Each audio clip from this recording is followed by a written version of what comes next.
Hello everyone, welcome back to Alpha Bunga Bunga, the global politics podcast at the end of history. My name is Alex Hochuli, I'm in São Paulo, Brazil. Alpha Bunga Bunga is also Philip Cunliffe and George Hoare, both of whom are in the UK. Hi guys. Hey, what's up? What is up is US imperialism is up. We are talking about dollar hegemony specifically. We're going to be talking to Yakov Feygin and Dominik Leusder in just a moment about the class politics of the dollar system and an article they've written by that title. Looking forward to this, guys. Phil, you were the one who suggested we do this, and indeed you're the producer of this episode. So why don't you tell us a little bit? Yeah, very much so. So as we'll be discussing with the guys in a moment, the piece that we're going to be discussing is something they published on a website associated with Brown University called Phenomenal World. It was published earlier this year about the class politics of the dollar system. And as we'll see, it provides a very interesting new perspective on the politics of dollar hegemony at the global level. But rather than looking at the global level directly, it looks at it through the prism of American class politics, which should be uppermost in everyone's mind, I think, the closer that we get to the US election this November. Yeah, I think it's also a good development of some of the episodes that we've been doing on MMT as well.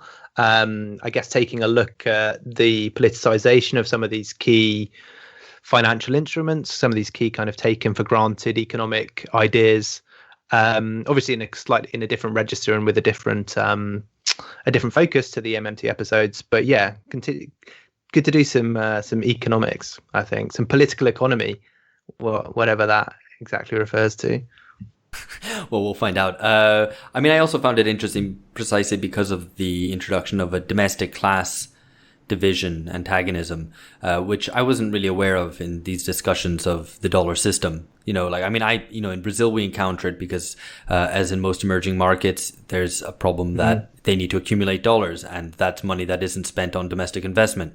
And that's very obvious, and it seems like a conflict between the core of the global capitalist economy and more peripheral countries like Brazil, or indeed even worse, or indeed it's even worse in poorer countries.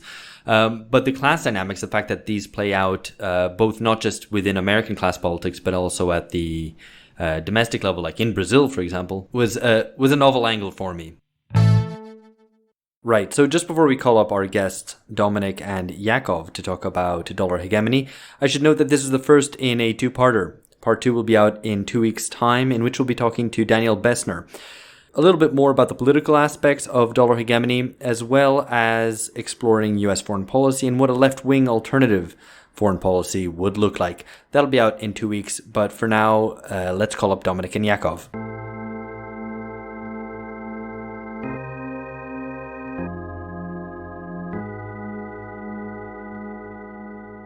So we're talking to Dominik Leusder today, who's an economist based in London, and Yakov Feygin, who's Associate Director of the Future of Capitalism at the Berggruen Institute in Los Angeles. Hi, guys. Welcome to the podcast. Thanks for having us. Hello. And both of you published a piece called The Class Politics of the Dollar System on 1st of May earlier this year on the website Phenomenal World, and that's the piece that we're keen to talk to you about. Before we do that, could you maybe just tell us both a little bit about yourselves, where you're based, and how you're operating on this specific piece? So just let me start perhaps. So I'm based in London. I'm an economist by training, macroeconomist. I also have a background in political economy, in particular European and international political economy. I worked a while in London as an applied macroeconomist and as a quant, and I'm actually going back to graduate school to do a PhD in economic history soon.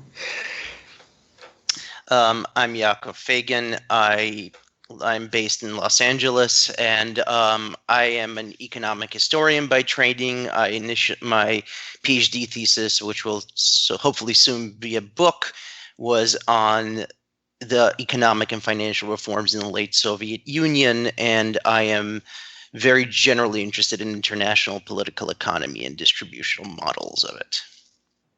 And how did you guys then come to write this piece together? So I think that both of us had been interested in this topic for a while. Yakov and I sort of knew each other, had been talking about it then and again. And I had initially pitched this piece to the Jane Family Institute in New York, and they were keen on it, and it seemed a very topical thing to talk about at the time, given the crisis and the huge dollar funding issue in the international money markets. So it was something that had been coming up again and again since the crisis. And eventually, I think I asked Yakov to join in, and I'm very grateful because Yakov is also an expert in these issues. And that's roughly why we wrote the article, just in response to this current ongoing debate about the dollar system. Yeah, I think it was really fortuitous that Dominik got in touch with me when he did, because I was already kind of thinking of writing something like this, and already had like some half-finished drafts actually in a folder, because for a year now I've been working at the Berggruen Institute, and I realized actually, as I'm kind of briefing my colleagues, briefing policymakers, and briefing others, that this thing called money and international political economy is actually very, very hard. It's just that, I've been around it for my entire career, and it's become extremely natural. And then when, I was asked if there's a piece that could explain it all, I thought to myself, and I thought, well, there's Michael Pettis's work, who is extremely influential on both of us. And in many ways, we're just writing a footnote on Michael Pettis's work. But in terms of one piece that I could use essentially to not only educate people, but to kind of explain how some policy options are limited, and then some policy options have some more room than you think, there wasn't really anything out there. So I kind of started trying to write it. That's useful to hear the background for that. So the piece is concerning the global status of the dollar and its impact on the US political system. And just to ensure that we're all on the same page, could you explain? So, when we say the global status of the dollar, we mean its status as a global reserve currency. And can you just explain precisely what reserve currency means?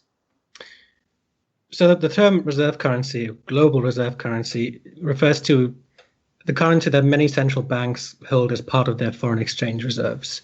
So countries hold reserves available to balance the payments of their country, to influence foreign exchange rates, the exchange rate of their currency. That's particularly important for developing countries with export-based growth models who need to stabilize their often unstable currencies.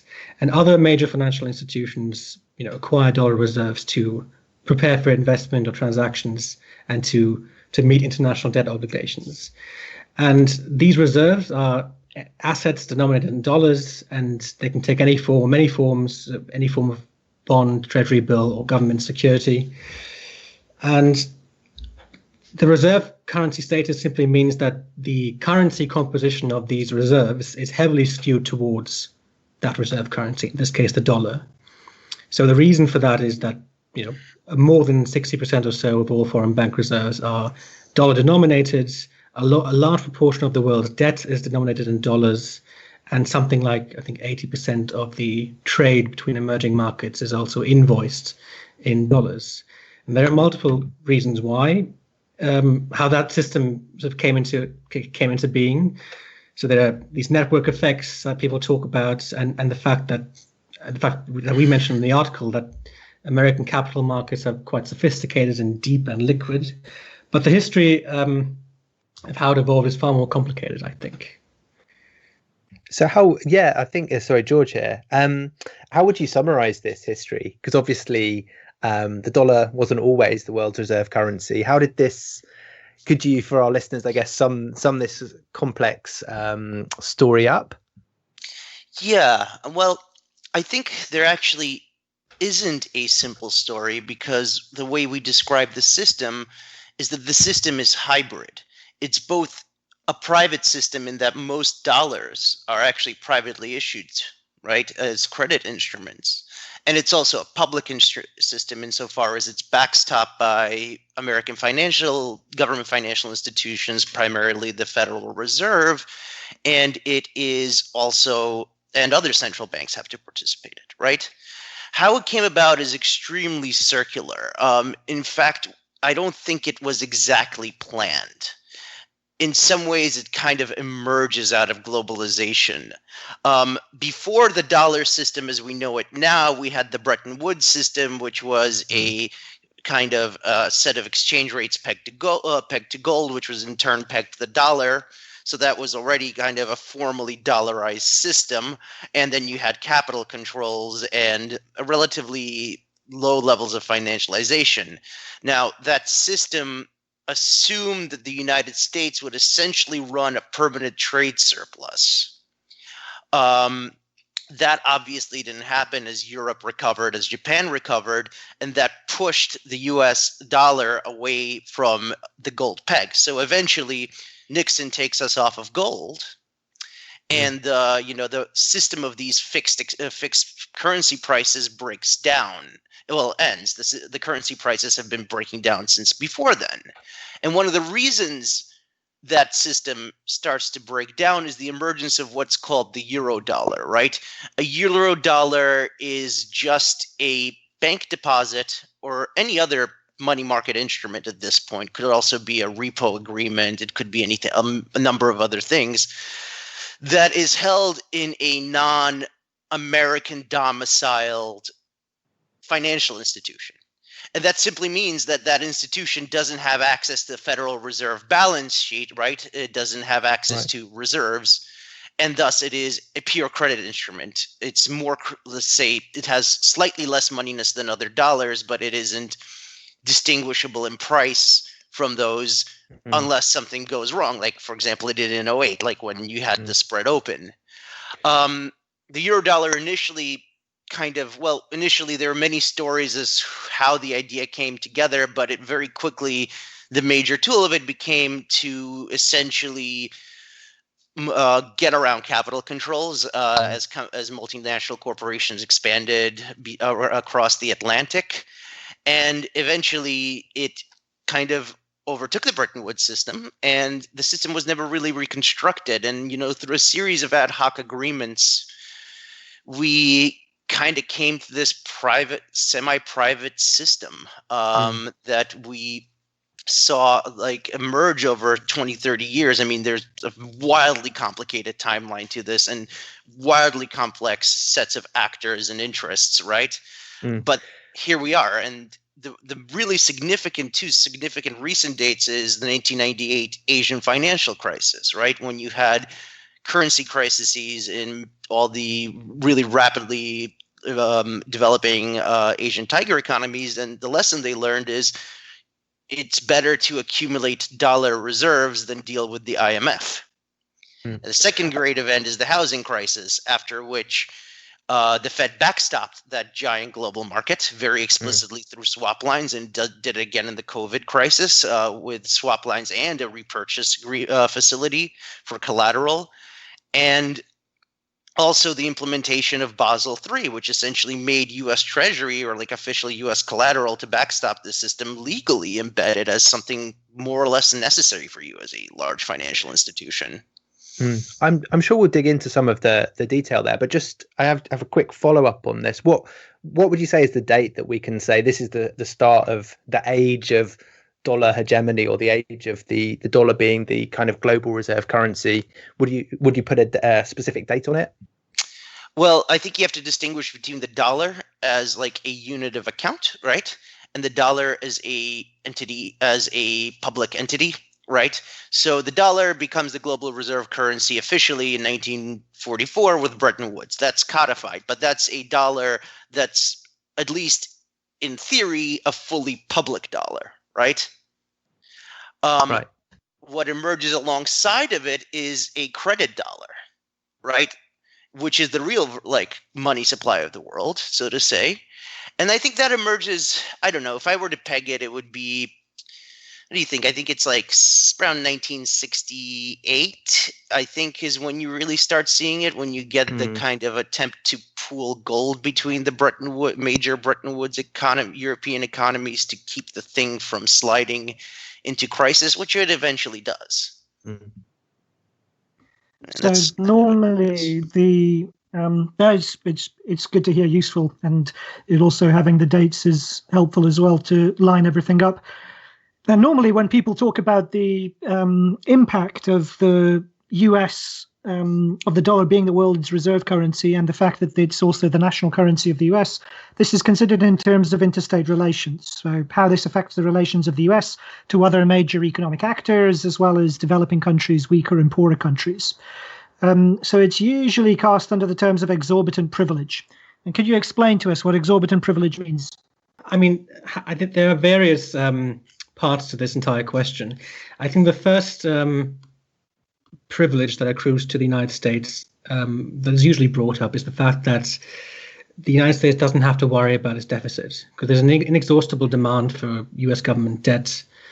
And you could argue that this because people want to, of course, that they need high quality dollar assets to, if you like, collateralize, or they use it. They need it to back up this global wholesale money market that is made up of dollar credits, and they need some form of high quality asset, usually treasuries or substitutes, to back up the system. And you could argue that this allows this demand for government debt allows the US to run amok and be fiscally irresponsible.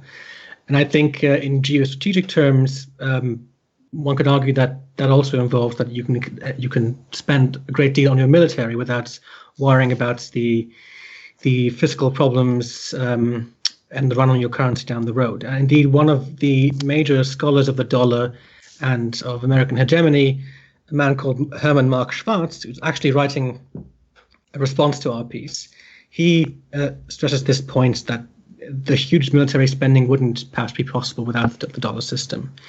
I think the general point about the deficit is true, but we also argue that this privilege, has side effects, and that we can use the deficit for different purposes. We can use it as a public good, and I think Yakov, in particular, knows a lot about this and can say more about that later on. There's another way in which it confers a great deal of power and privilege to the United States in political terms, and that relates perhaps to the swap lines that we discussed, that Yakov mentioned just now. So, as I mentioned at the beginning, these swap lines were instituted, I think, on a large scale during the financial crisis, so after 2008 and from 2009 onwards, to alleviate some of these dollar funding issues, especially in the developing world, but also in Europe, where you had a great deal of dollar-denominated liabilities on European balance sheets that simply required these dollar swap lines. So just to give a short definition of what these swap lines, how they work, usually a foreign central, they're between central banks, and what happens is that a foreign central bank draws, when it draws on its swap line with the Federal Reserve, the foreign central bank sells a specified amount of its currency to the Fed in exchange for dollars at the prevailing market exchange rate, and the Fed holds the currency in an account at that foreign central bank, and the dollars that the Fed provides are deposited in an account that the foreign central bank maintains at the Fed. In New York, usually. At the same time, the Fed and the foreign central bank enter into a binding agreement for a second transaction that obligates the foreign central bank to buy back its currency on a specified future date at the same exchange rate. So the second transaction sort of unwinds the first, and at the conclusion of the second transaction in this swap, the foreign central bank pays some sort of interest, so at a market-based rate to the Fed. So that's the short version of how these swap lines work, and they were very, very important to alleviate these funding issues in the dollar market back then, and they've become very important again now. And I think somebody pointed out, I can't remember who it was, that there was a rather scary phone call from Erdogan, and Turkey happens to rely very much on these swap lines, to, I think, Donald Trump, and essentially Erdogan was asking Trump for these swap lines. And someone pointed out that that's rather scary, because now Donald Trump actually knows that these swap lines exist and that other people want them. So And people have pointed out that the Fed can sort of play a monetary triage with country where it decides who gets a swap line or not. But as we point out, the Fed has since taken it has somewhat sort of circumvented that entire political game by opening up a different facility, so a repo facility for foreign international monetary authorities. This repo facility allows other central banks and monetary authorities to directly exchange their treasury securities for dollars, which means that they don't have to sell them outright into a market that's actually probably quite illiquid. So in doing so, the Fed creates an additional source of dollar liquidity for any central bank. So it might well be that the US has a great deal of power via these swap lines, but the Fed has taken the initiative and sort of made this funding available to everyone else. Just to kind of add, I think that's extremely illustrative of kind of the way of our argument, right? Is that even if the United States can get a lot of benefits, and we're not saying it doesn't, it's also bound by this system, right? If the Fed didn't want to open up that facility, we would have had quite an impact on the American economy and on the world economy. So it's kind of a stone that carries us all down together. But it's also a stone that is there because we argue, is very good for various elites in various contexts and actually acts as a homogenizing instrument for global elites, right? That divides us across country lines, not just within them. I mean, it's not. I'm sorry. Yeah. That's so the cross-cutting effects of this dollar hegemony and the way in which it. And I mean, I think in fact this is definitely the most interesting and incisive part of the piece, is how it considers these relations in cross-national class terms. But before we get to that, just two quick follow-ups before we get to the meat of your thesis on the internal effects of dollar hegemony on the US itself, which is how far are the swap lines intertwined with geopolitical considerations you've mentioned, and also the kind of monetary triage of the Federal Reserve, but also how far could we say that the Federal Reserve has effectively become a planetary central bank as a result of the swap lines? So I think there's no doubt if this happens to be, the dollar happens to be the key currency, the reserve currency, and the Fed, as a result, has an enormous amount of power, of course, and not only in terms of swap lines. It's also the fact that the dollar system gives the Fed and the United States government a lot of power to implement sanctions. And how that works is that a lot of these transactions between foreign firms, so even if firm A has to pay firm B for something, let's say the shipment of iron or lumber, the payments is actually wrapped up, usually via correspondent banks in New York City, which basically means that the US has jurisdiction over these transactions because these correspondent banks have an account with the Fed. And as such, they're seen as safe counterparties. That's why they're used to settle these payments between foreign firms, even if neither of those firms is actually based in the United States. So what happens in practice is that actually there's a transfer of reserves between the correspondent banks. But the point is that the Fed and the US government, of course, can intervene in that process because it has jurisdiction over that particular part of the payment system. And as you point out, it is abused for political means. I mean, there are sanctions levied against countries like Iran, and we've seen swap lines denied to countries, in particular Indonesia was one prominent example. But as we said, partly the Fed has stepped in and straightened this out, as Yakov said, because if it didn't, the repercussions down the road for the US would be quite enormous. And the point of our article was also to address the fact that this entire global dollar system is an emergent property of the preferences of elites. It might be used as a geostrategic tool by the US, but really it evolved as something else. I think that's really the meat of our argument. So in your piece, you actually kind of turn some of these questions around, which is to consider the internal effects of US politics and especially class relations of the global status of the dollar. So maybe you could talk us through this. How does it impact domestically in the US? So argument is because the US dollar is a reserve currency, the US is always going to run a current account deficit, right? Which essentially means a trade deficit, right? On the other hand, correspondingly, via double entry accounting, it's going to run a capital account surplus. So it means there's going to be more money coming into the US as investment than there is going to be coming out because of, right? Because of the demand for US assets. Now, what that essentially means is that creates a very difficult distributional problem. Is what do you put those inflows into, right? And what we have put it into, because is largely private assets, right? And that expands certain industries and certain people's wealth at the expense of others. And that has a long-term, we think, political effect. I think you're going to get into it later, but we kind of have jokingly used this term that the US has Dutch disease, because under the political theory of Dutch disease, what really happens in these circumstances is when you have one leading industry, say like import of global cash flows, right? It starts to crowd out other industries, and in many ways, it makes servicing the elites who have cash the entire economy, right? So it creates a tremendous imbalance internally. Yeah.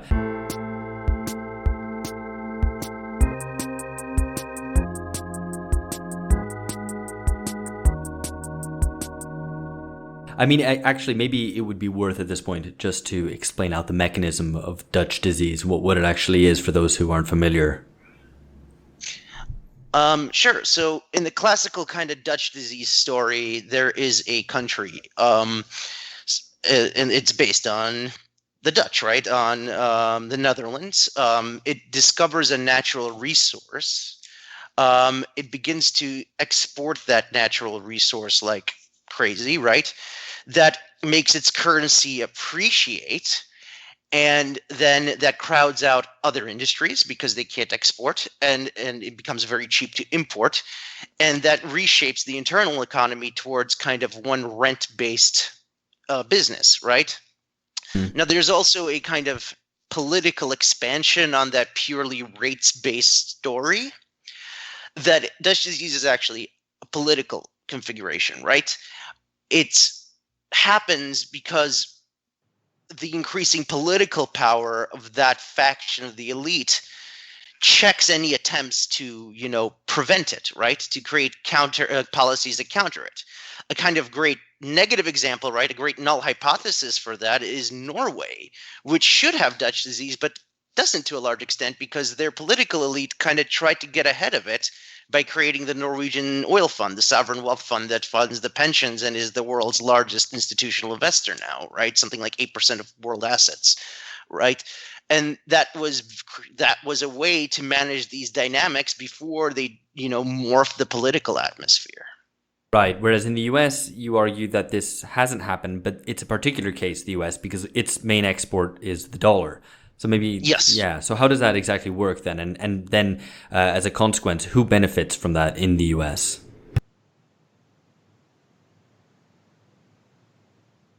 Well, it works, Dominik kind of explained the mechanisms, right, of the demand for the dollars and the need for collateral, right, dollar-based collateral to back up this credit. And it works for those entities that can issue high quality or like a treasury like dollar collateral. It works for the owners of financial wealth because there are going to be large inflows into U.S. Equities markets, as we've been seeing over the past weeks, though not today because for many reasons, and that it increases returns to wealth, right? Through the cash flow mechanism. Yeah. It's good for those industries. It's actually quite good for some industries that are innovative. It's been very good for Silicon Valley because it makes venture capital extremely cheap and they can lose all the money they want. But it's not good for many other industries, right? And it's not good for wages because it creates an expanding wage gap, both due to its political effects and due to the distributional kind of productivity effects. So just to put it in quite pointed terms, then the big winners are the holders of financial capital. Silicon Valley also benefits massively, and it's labor that loses from this situation. And this isn't just an American story, right? What we are stressing is labor is losing in all these situations in different contexts, right? So for the countries that need to accumulate dollar assets, right, they have to run a large trade deficit if they don't have a natural resource. A trade surplus. And the way you run a trade surplus is essentially you produce more than you consume, which is the repression of the wage share, right? So we all know that there's this thing as export-led growth, and it's been incredibly successful in China, for example. But that starts to break down because you're getting not like very large nominal gains at the beginning, but increasingly smaller real gains, right? And eventually it turns into what it is, which is very disadvantageous exploitation. In other contexts, it also means you're over-saving, right, from the government that could have gone into investment into other kinds of goods. So it's not a good system, I think, for anyone except national elites who benefit from that and who can also use that offshore system.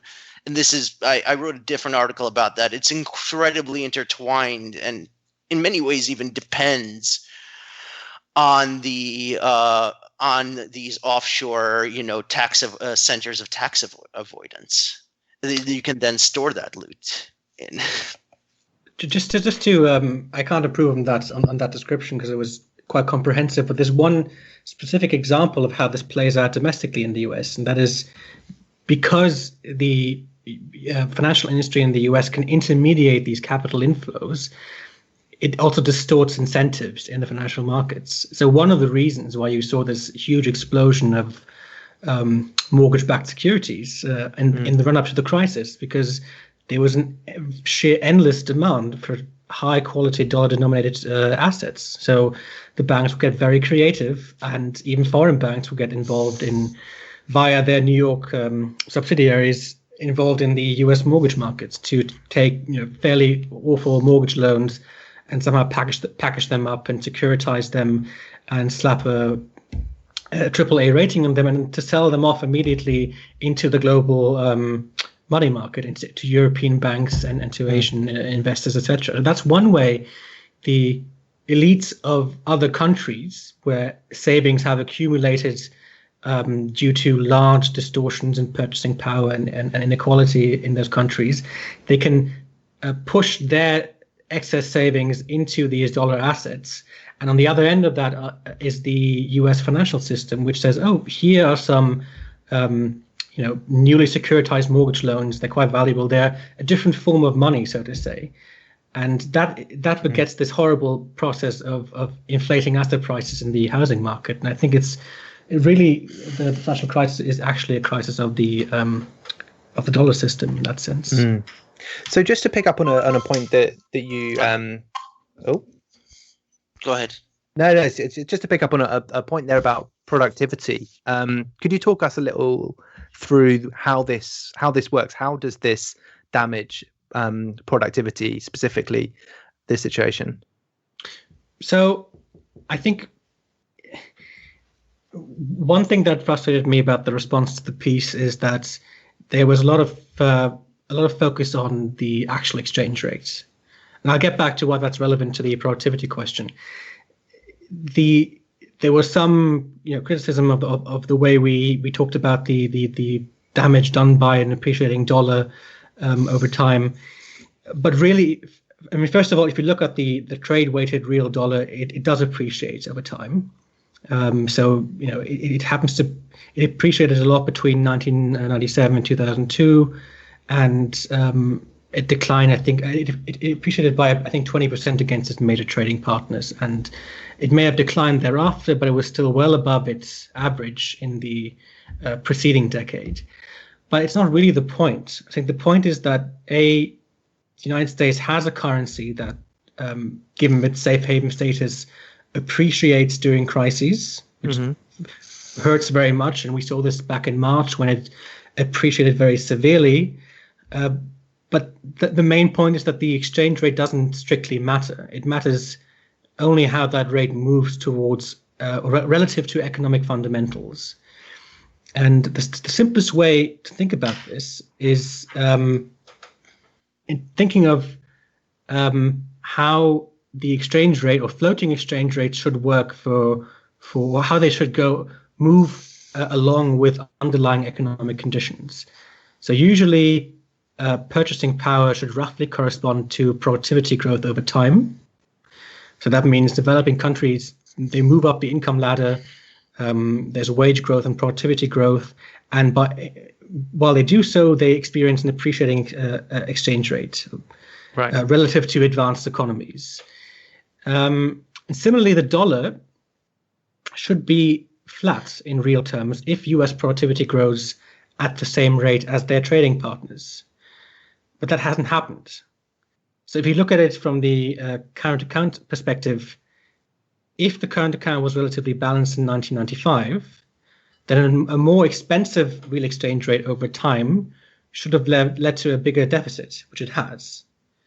And in general, the dollar has been more expensive since it has than it was in 1995. The point is that these currency inflows, these dollar inflows, are coming from countries that control their own exchange rates. So despite that, despite the increase in the relative purchasing power of emerging market currencies, there hasn't been a decline of the dollar. So in other words, you didn't have the same productivity growth in the United States, and you would have otherwise have seen a depreciating dollar relative to other countries' currencies, other countries where that have experienced a higher growth in productivity. But that hasn't happened. So what that means is the dollar is overvalued relative to what it should be, given the divergent fundamentals between the US and its major trading partners. So in other words, even if the dollar has remained stable nominally, which it hasn't, it's actually appreciated, it would still have in effect appreciated. So I think that's something we should have made more clear. But I think, as Yakov said, it wasn't really the focus of our article. It was more to point out the distributional elements at both sides of this system. And there's actually a relatively new paper by two economists, Campbell and Pune, that use a different kind of measure that they call the weighted average relative unit of labor costs, that kind of essentially recalculates things and lines it up with Dominik's description. So just to kind of, I guess, push the description or the explanation forward a bit, if the dollar's overvalued, is it masking a lack of productivity increase, or does it actually provide incentives? Does it actually damage productivity, have an impact on what is produced in the US? I mean, absolutely, it does, right? It tells you both of our economic biases is we're very post-Keynesian leaning, and because of that, we think investment and productivity are very tightly linked, right? And what you're seeing, actually, and this will get to, I think, some other questions you might have, is these political, essentially, distortions are distortions in investment, which are leading towards lower productivity. I mean, I kind of have a joke, right, is that we don't really have a savings glut, we have an investment dearth.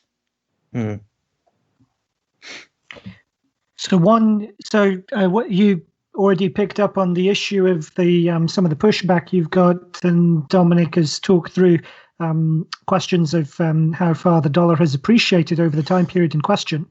One of the core claims of the thesis then is that dollar appreciation eats into living standards by driving up the cost of medical care and education, and that this has offset gains from for American workers that they might have otherwise benefited from the imports of cheaper consumer goods. So could you explain the mechanism by which you get dollar appreciation coming from its status as a reserve currency that inflates the costs of medical care and education and eats into people's living standards? Yeah, I mean, there are a couple of mechanisms and a couple of explanations for that, and actually, I think we'll talk about that. I don't think they're I don't think they're contradictory, but our explanation is that one of the mechanisms for that is that as you're losing essentially your tradable goods, right, stuff that you can export, you have to make up profit somewhere else. And that pushes up the cost of non-tradables in the classic Dutch disease model. And these non-tradables tend to be services and things literally you can't trade. So things like medicine, right, are going to go up in price in order to create kind of the profit rate you've lost in the tradables. Things like education will do that also. And that's kind of that's our mechanism, I think, in a nutshell. I think that explains it well. So one of the other explanations that is given for the appreciation of medicine and education is the so-called Beaumont Effect. Mm-hmm. Why would you, if you can tell us what the Beaumont Effect is, and why would you discount it in this instance? So the Beaumont cost disease is this mechanism postulated by two economists in the 60s, Beaumont and Bowden. They argue essentially that wages and costs in sectors with little productivity growth will continue growing if there's productivity growth in other sectors. So the classical example is that musicians get paid a lot more now than they were 100 years ago, but playing a classical symphony is about the same thing, right? We actually don't necessarily disagree with that. I think we have complementary explanations, right? Our explanation, and Beaumont points this out actually in a new book of his, is that Beaumont's cost disease is easily overcomable, right? If you're investing in the right things, if you are making sure people's wages catch up to the cost disease. Argument is that the dollar system not only accelerates this, and there's a mechanism behind it that I think is particularly interesting, I'll get to, but makes it much more difficult to respond to that. Now, in terms of the actual price effects themselves, there's actually some very interesting work about how much Beaumont's cost disease explains some of it. There's a literally brand new paper by Ali Sen from March 2020. He's an economist at the University of Essex that I only found a few days ago, actually. And he makes a very interesting point that Beaumont assumes that labor productivity in all service sectors essentially is going to be relatively small, right, compared to producer goods sectors, compared to these kind of like produced things. Well, Ali says that's actually not true. By his measure, there are what he calls progressive services, which are services in which there has been a big increase in actual labor productivity, not just a Beaumont one. So that's he says it's wholesale trade, transport and storage, post and telecommunications, which is the IT sector, and financial intermediation. And then he says the more stagnant ones are hotels, real estate, renting of machinery, public administration, and compulsive social security, education, health, work and health and social services, and other community services. I think that just listing those out kind of shows where the biases that are built into the system are. But he goes further, actually. Yeah. He actually shows that between 1970 and 1995, the U.S. is overall losing its productivity growth, right? Then in 1995, something happens. The U.S. has done a lot of investment over the last 20 years into the IT industry. And you have the dot-com boom. And everyone realizes, and productivity goes up, wages relatively go up. It seems like a great economy. And since then, the U.S. has been more productive than most OECD countries. However, he said that's masking something, because the stagnant industries in the U.S. are actually more stagnant than anywhere else in the world, right? And so what we think this implies, and we probably would, if we had the space time would follow up, is the Dutch disease is a political channel, while Beaumont's disease is also a cost channel, and they're complementary. In fact, like this paper we found says Beaumont's disease, I think, explains 25% of the price growth, right? the main reason we aren't able to respond to this is because of the investment distortions that the dollar system creates, right, in the United States, if we're talking about the United States. Yeah. So your system is complementary to the Beaumont system. Yes, and I would say so. And you'd suspect then that for the rest of this inflated costs, if the Beaumont effect can account for roughly 25%, according to this economist from Essex, you suspect that the rest can be accounted for through the mechanisms that you've been describing. At least some of it, I think, and the rest, I think, through policy failures that are motivated by this mechanism. Can I just jump in for a clarification there? Just because, especially if you don't have what the Beaumont effect is at the forefront of your mind, as as is my case, when we're talking about stagnant industries in the US, which are more stagnant there, in fact, than they are elsewhere, which are masked by the dollar system, which ones would, just summing this up, which ones are they specifically?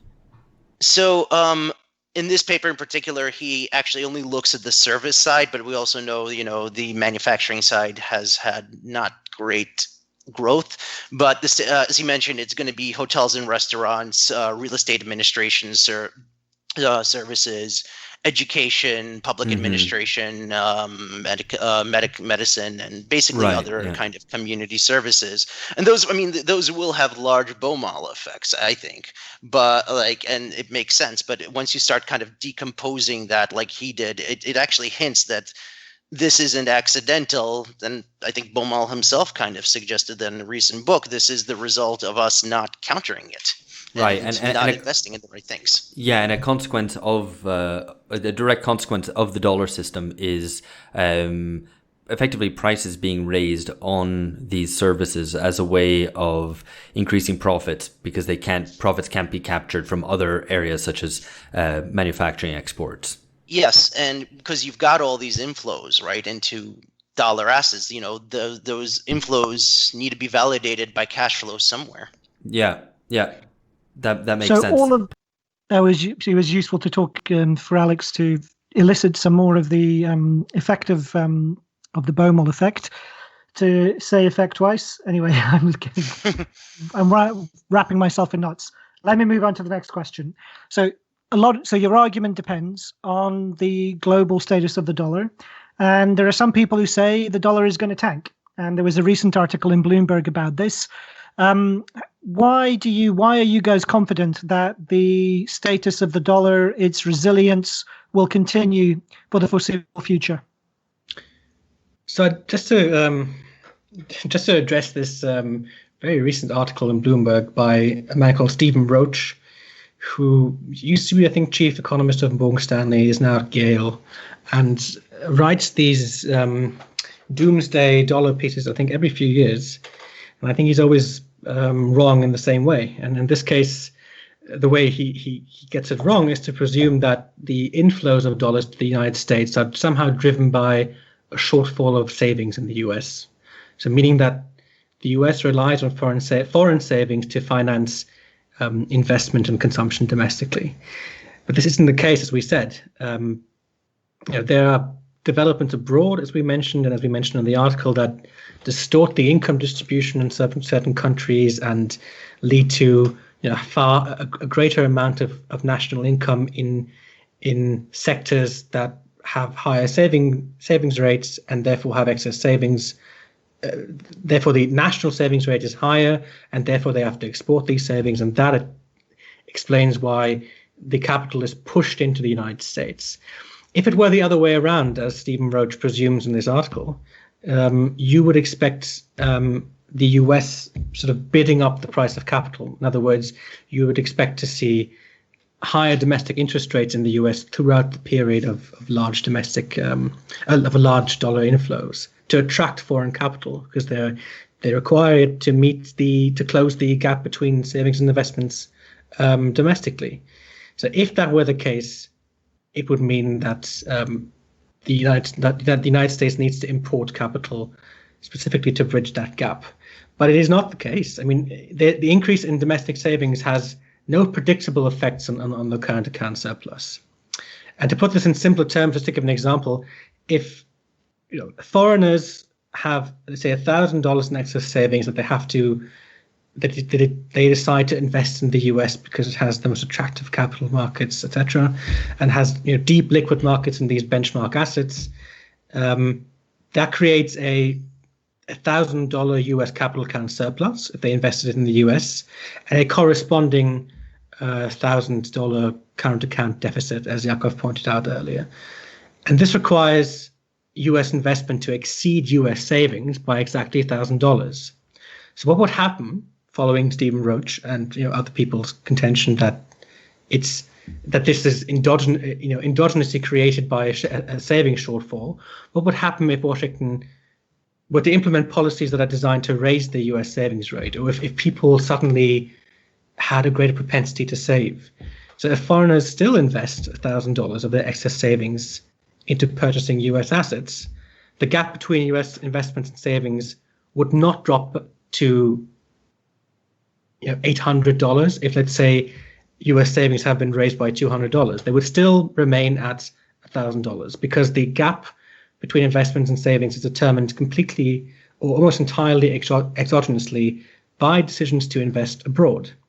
And if that is the case, as long as this demand persists abroad, if the global wholesale money markets, this ecosystem that Yakov described earlier, that relies for collateral on these high-quality dollar-denominated assets, as long as that exists, and as long as any alternative is wanting, and as long as there aren't any major redistributional policies in the source countries, so the countries that actually export these savings, then this dynamic will continue unless, let's say, there's a artificial barrier that prevents capital from flowing in. Which in this, there are these proposals that say we should tax capital inflows, which may or may not work. But the point is that if you accept that premise is wrong, then Stephen Roach's argument doesn't hold up. And another part of his argument and other arguments seem to rely on the fact that people don't want to help the United States close their investment savings gap anymore because they've lost faith in the US system. So in other words, I think that Bloomberg article seems to talk a lot about how because Trump, therefore the US dollar will fall, because of how the dollar will be impecuniary, because Donald Trump is such a dangerous president, and people will lose faith in the financial system and in the political system, and therefore no longer direct their savings to the United States, but elsewhere.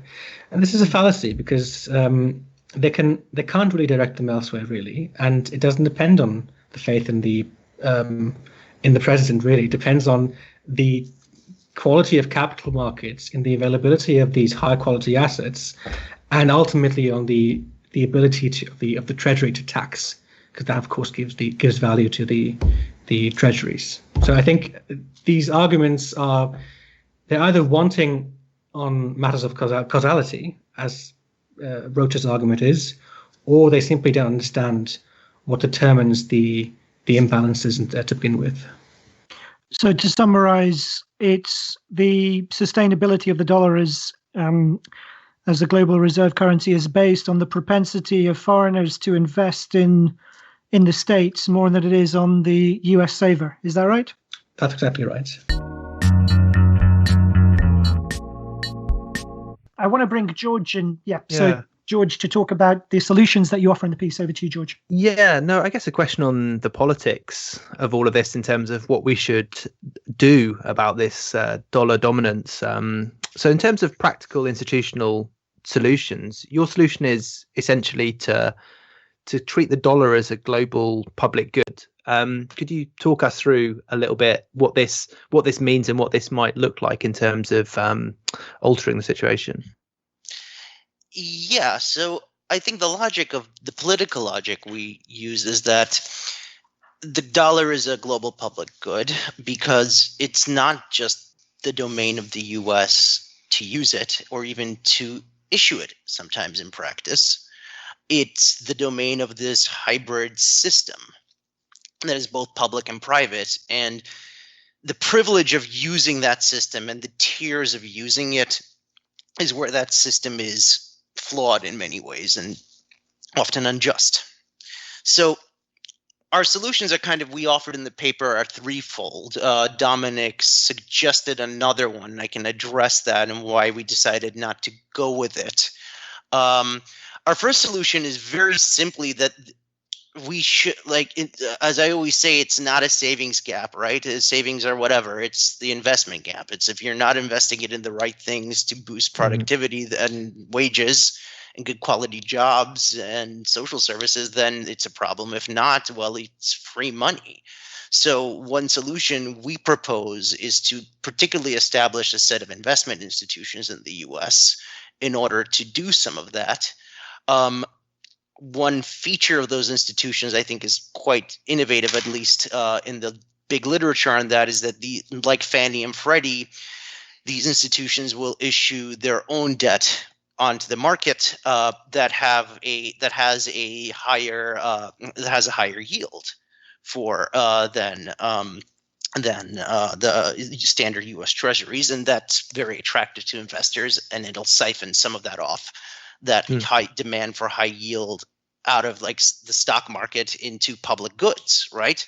The neat little feature of these things is going to be that if you want liquidity, if you want the safety of a U.S. Treasury, we'll guarantee the Fed will either give you a U.S. Treasury or accept it on a big haircut.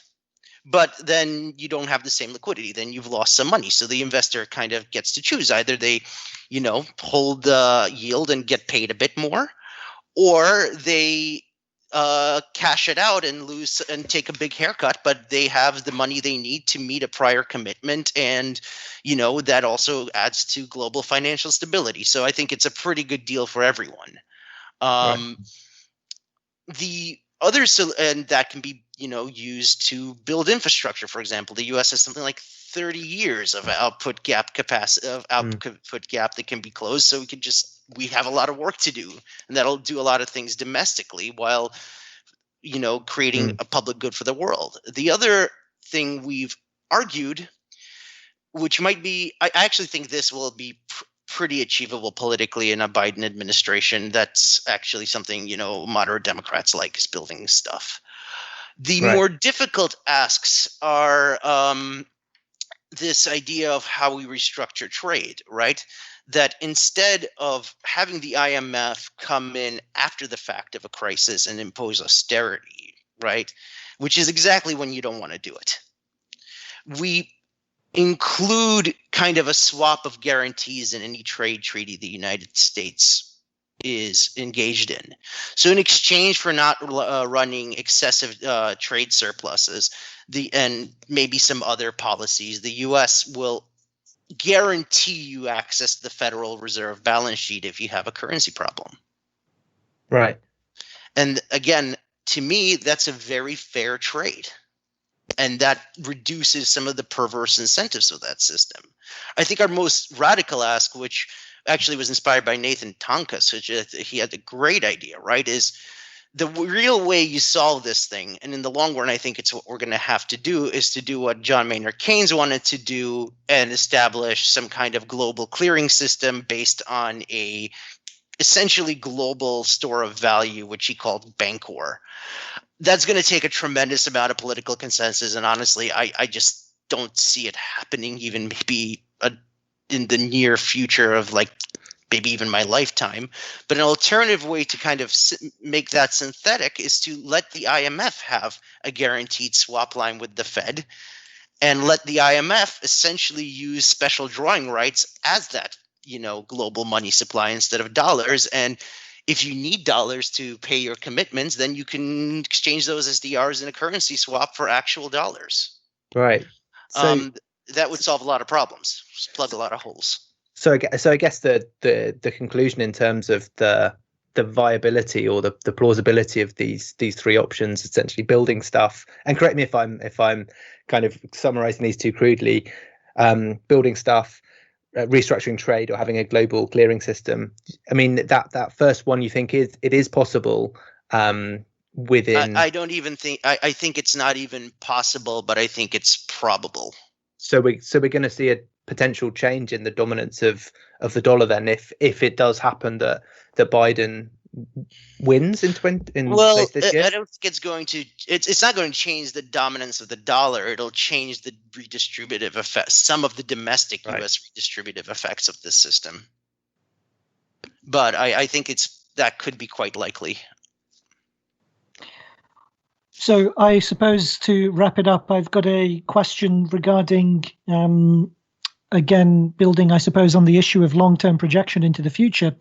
A lot of what you make clear in your piece is that the global status of the dollar is also predicated on the incapacity of other currencies to function in the same way. And in particular, so the euro, at the beginning when the euro was founded, people had the hope that it might become a kind of counterweight to the global status of the dollar. And you make clear, both of you in the article, that this simply hasn't happened, and that the euro has been, it's the lack of integration in the eurozone means that it simply doesn't have the depth that is required of a financial market in order for the euro to function or to be as attractive as the dollar.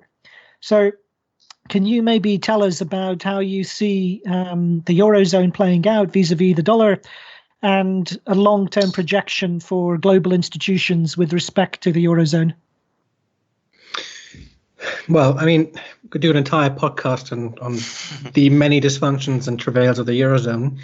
We've tried to do that. We'll have you back on to do it, in fact. Hopefully. Well, yes, there's a major point in the article that says, even if there's something that somehow makes the dollar less attractive, or if suddenly there's no treasury market anymore, what the currency, the composition of reserves change if there were a second similar key currency, in other words, the euro? A decent amount of reserves are already made up of euros. I think it's perhaps 20%, something like that. But the euro, as you mentioned, the eurozone doesn't have things that make the dollar attractive in the first place. So what makes the dollar attractive? It's a sophisticated banking system and capital markets union that the United States has. So it has a common payment system, etc. It has an abundance of high quality assets in that currency, treasury bills and close substitutes, backed up by a treasury that has the power to tax. These things are obviously not there in the eurozone, and of course there have been many attempts to complete the design of the monetary union since its inception, and those involve indeed creating a banking union with a backstop financial system, creating a common borrowing mechanism, and a European safe asset, so a euro bond, in other words, and then some form of finance ministry that would somehow be able to issue these bonds, a kind of equivalent to the Treasury in the US. Now, I personally don't think that these things are technically insurmountable, however fragmented the capital markets and financial markets in Europe are. So they have very clear home biases. European banks tend to largely be involved in their own capital markets. In other words, they have the greatest share of Italian bonds are held by Italian banks, and so on and so forth. And one of the attempts to remedy this is the capital markets union that will come alongside the banking union. But none of these things have made any significant progress over the last years. However, I think that if they wouldn't be technically very difficult, the real difficulty is the politics of the eurozone, because you have these layers of decision making. So at the European level, you have the different institutions, and the eurozone versus the non-eurozone countries, you have the too many players involved with too many different conceptions of what the eurozone should be. So the frugal four and the creditor countries and the debtor countries on the other side. You have too great a power imbalance between these countries. That is simply, there's a cruel paradox in the eurozone that when cooperation and further integration is most needed during crisis, it is least possible because the crisis itself enhances these power imbalances between the countries, and it tends to lead to rather suboptimal outcomes policy-wise. And then, of course, you have the national level decision makers. So, Germany is often the villain in the story because Germany was, for a very long time, the biggest opponent of these integration steps towards capital markets union and banking union. The German system is a system of competitive federalism. It has many different decision makers, and the incentives for the German political elite are, do nothing as long as possible until it gets too bad, and then you have to do something, and that might as well be the most conservative thing that has the largest common denominator. And that's how Europe has sort of jumped from one crisis to another and hasn't made any real progress in developing these institutions.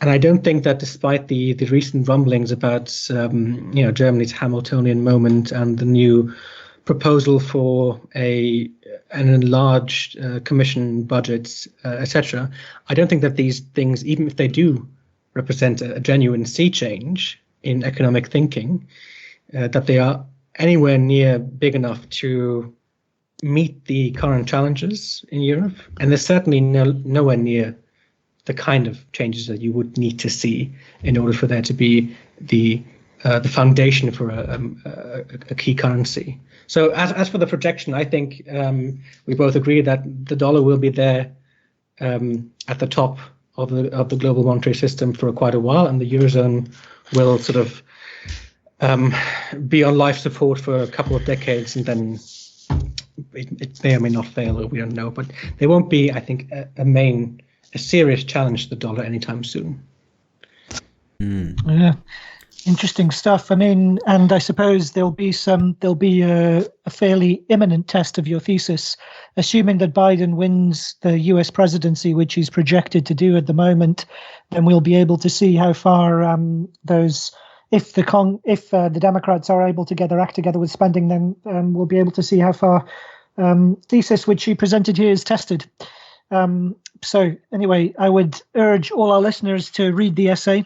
It's it's brimming with ideas, is extremely clear, and is very timely. So thank you very much both for coming on and for taking the time to talk us through your arguments and discussion in the piece. Thanks for having us. Thank you.